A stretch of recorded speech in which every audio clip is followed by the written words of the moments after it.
از آن خوشبختم که روزهای نزدیک سفر کاری جناب عالی اساسگزار صلح و وحدت ملی پیشوای معظم ملت به ناحیه روشقلا برگزار می‌گردد و خصوصا به در مرکز ناحیه بخوری با فعالان برگزار می‌گردد و در حاشیه طلبات نقشه چاره‌بینی تجلیل 30 سالگی استقلالیت دولتی تمام خرد و کلان جماعت به پا خستند تا در آبادانی دیار سهم خود را گذارند. امروزه دیده استاده ایم که سیمای جماعت دیار روشقلا دیگر شده استاده است و خوشبختانه روزهای نزدیک جماعت دیار روشقلا به شهرک میدان مبدل می‌یابد. از این رو یگان شخص سالم فکر، یگان شهروند جمهوری تاجیکستان، یگان ساکن دیار نمی‌خواهد که از این برکنار ماند.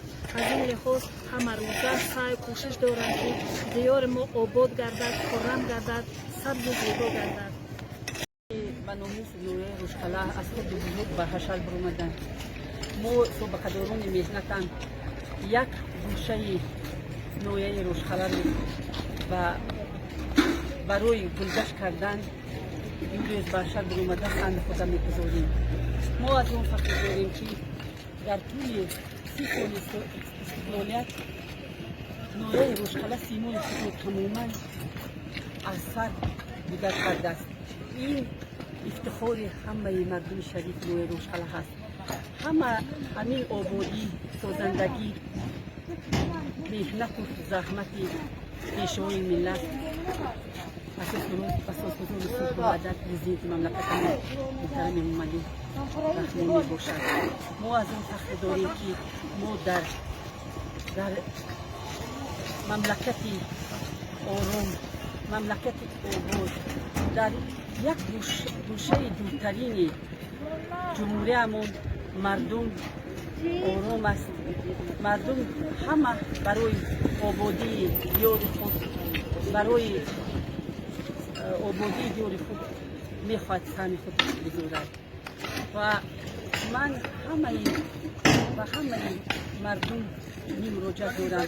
اگر هر یکی ما برای دولت خود، برای ملک خود، نوحه خود اگر یک گوشه آباد کرده میکوبی کنیم، این به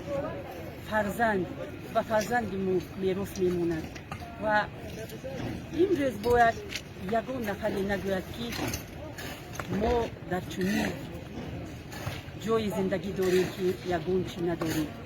امروز با افتخار سفری جناب عالی محترم امامعلی رحمانی که به بدخشان است و به خصوص به نوحه روشقلا هم در نقشه هست، مردم دیده استودند که در یک سال شش مؤسسه با تمام ساختمان با تمام تجهیزات های موثر به استفاده داده می شود و از همه توفه بزرگ جناب عالی به نوحه روشقلا این ساختمان ناب سیبزار می باشد که 10 ساله ها مردم این هوس می کردند و می گفتند که این ممکن نمی شود. لیکن ما امروز دیده استوده ایم که در نوحه چی شده استوده است، یعنی چیزی که عیان است چه حاجت و بیان است.